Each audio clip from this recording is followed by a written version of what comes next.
L'esprit est arrêté par la conscience du manque de sainteté. Ne pas être saint, c'est tout ce qui n'est pas Christ. C'est le contraire de ce que Christ est. C'est une contradiction à l'égard de Christ. Le puissant dessein de Dieu, le puissant mouvement de l'Esprit de Dieu, tout ce qui est venu avec cette dispensation peut soudainement s'arrêter.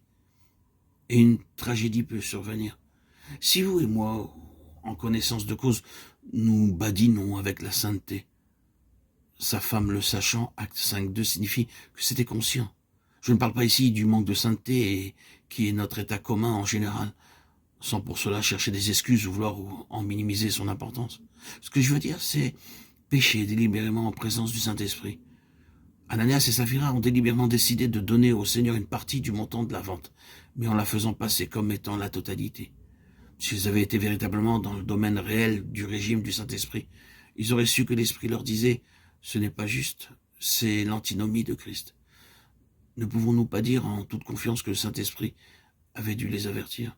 Y avait-il pas ces deux voix qui, de manière non audible, cependant se faisaient entendre en eux?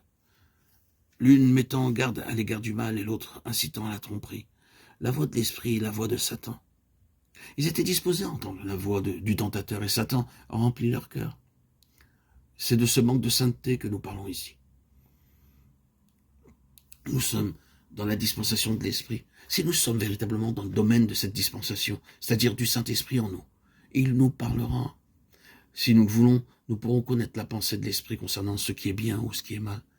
Mais sans une entière suggestion à l'Esprit, tout sera peu consistant.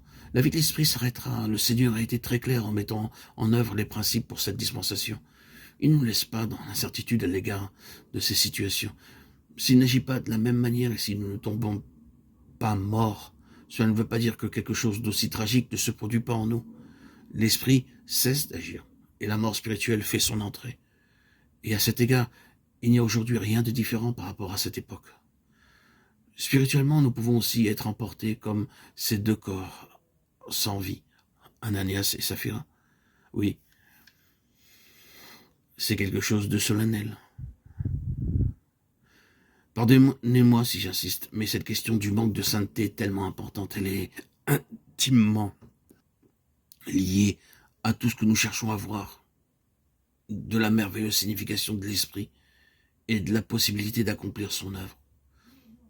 La vie et la plénitude, l'approfondissement, une vitalité grandissante, une connaissance croissante, la mort engloutie dans la victoire. C'est ce qui doit être l'expérience de l'Église. Mais tout cela peut être interrompu par le manque de sainteté.